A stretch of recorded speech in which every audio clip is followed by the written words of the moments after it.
favorite Pokemon was Satoshi Tajiri. He loved catching tadpoles and insects as a kid, so he wanted to share that love of wonder of catching little things with, you know, children worldwide. So he decided to create a game called Pokemon, based off of an Ultraman TV show that he used to watch as a kid, where Ultra 7, where they used to keep like monsters in little capsules. So he wanted to call it Capsule Monsters and make a game off of that.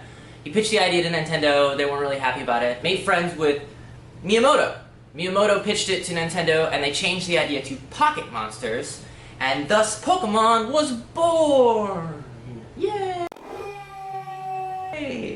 And February 27th, 1996, Pokemon Red and Green came out for Japan, and then 2 years later they released it for the United States. Pokemon, you know, simple game. You go around as a little kid collecting Pokemon. Pretty simple, right? Wrong. It's extremely in-depth. There is so much to the stat base on your Pokemon, even in Generation 1, that most people don't even know about. There's these things called IVs and EVs. Not the Pokemon EV, like EVs. EV stands for effort values, IV stands for individual values. Effort values are determined by what Pokemon you fight in the wild. Which Pokemon that you fight in the wild determines which EV it benefits. Attack, defense, all that kind of stuff. IVs are a little bit more difficult to mess with. Those are determined by the parent Pokemon, or just the Pokemon that you caught. So, you could have caught a Pokemon that has shit IVs, or you could catch one that has fucking perfect IVs. Really don't know. That's the whole point of breeding. The values are still going on to this day. They're even in Pokemon Go. That's what the appraisal is for. If you didn't know that, like, appraisal is telling you what your IVs and EVs are on your Pokemon. So, depending on what they say, determines how good the stats are on your Pokemon. Alright, and then in Generation 2, they introduced a new version of Pokemon called Shinies. Shinies are a different color form of the same Pokemon. They're not any stronger or anything like that. They're just different color. And the reason I call them Shinies is because they normally have that little sparkle effect when they come out. They have like a little particle effect. In Generation 2, they were 1 in every 8,000, and they changed that up in Generation 6 to 1 in every 4,000. Still ridiculously hard to get, but a lot easier. Thank God. So the game started out with Red and Green, or Red and Blue in America, and then adding Yellow. Generation 1 was amazing. It was a wonderful time for everybody. It was almost as magical as when Pokemon Go came out for the first week. Everybody was playing it. Everybody that had a Game Boy got it. Everybody that was a little kid wanted it. Like, I know for a fact that me, as a little kid, mowed a million different lawns, so I had enough money to buy this game when it came out. I was ready. But there are some people that are like, oh, I don't like the new Pokemon because the old Pokemon were good. The new ones are ridiculous and they're getting out of hand and becoming sillier. They're out of ideas. And it's like, have you seen some of the Generation 1 Pokemon? Seal? Seal. Seal. Seal. One letter away from the actual animal that it's based off of. Just one letter. And they're like, ah, this one, it's dumb. It's a dumb Pokemon. But no, Seal's cool. Or Ekans, or Arbok is literally just snake or cobra backwards. Okay, yeah, it's genius marketing right there. And they're like, nah, the new Pokemon are ridiculous. Come on.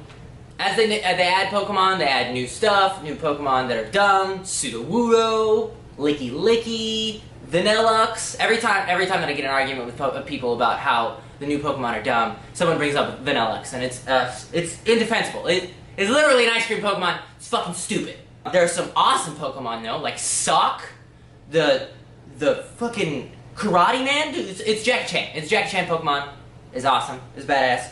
Fucking Gallade with his blade hands. They like chop shit. His fucking move pool's amazing. And then Golurk, who's a goddamn ghost ground fucking robot that can fly. It's goddamn Iron Giant. You can fly? You can fly! They put Iron Giant in Pokemon. It's fucking amazing. It's amazing. It's the coolest fucking Pokemon ever. And then there's like universally hated Pokemon. Fucking Bidoof. Ugh. Ugh.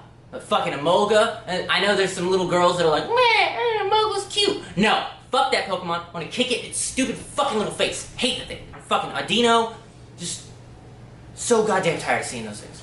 As Pokemon grows and gets bigger and bigger and bigger, seem to be making things a little bit more annoying, in my opinion. Just unskippable cutscenes, the amount of fucking tutorials at the beginning of the game. to tell you how to play. It's just adding everything that they want. Finally, in Generation 6 is where I think they did the best.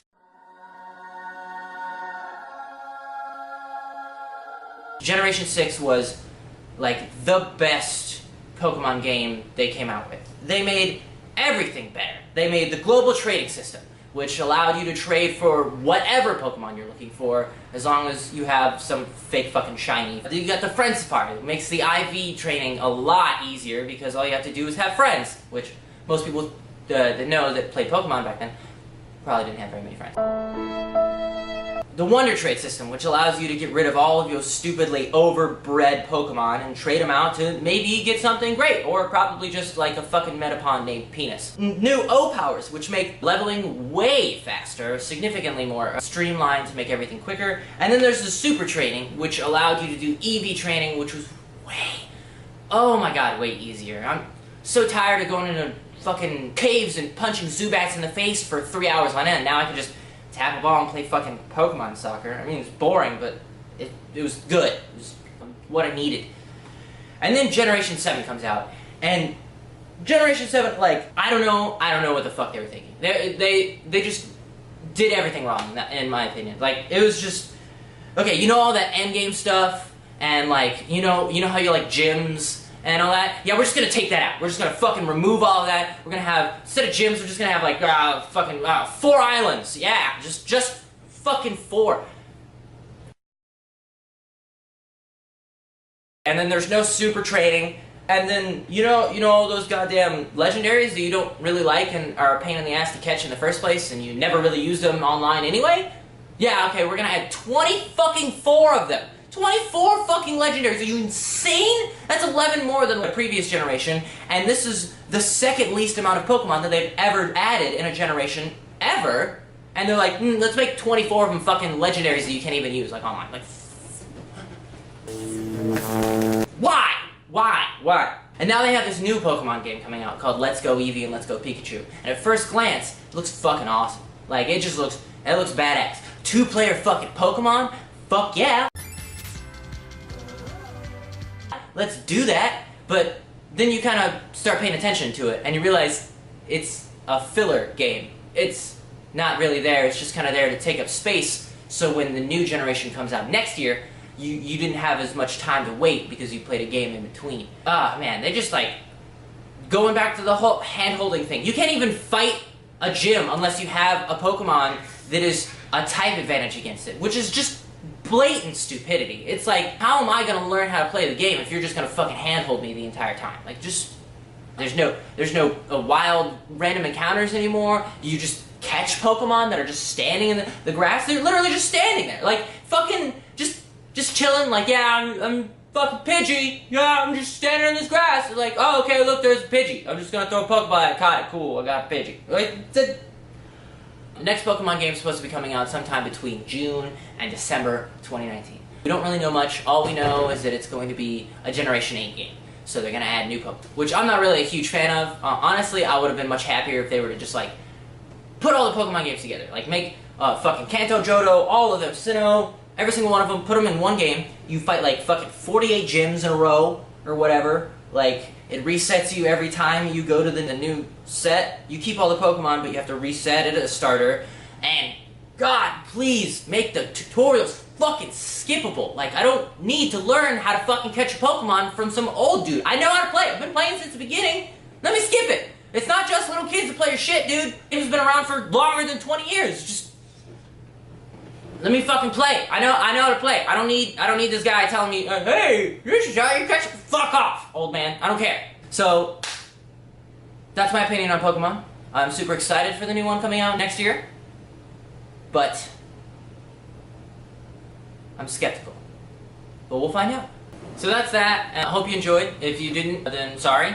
But if you did, you know, let me know. Send me a like, send me a comment. If you want me to do a video on a franchise that you enjoy, or you want me to keep making them, by all means, let me know.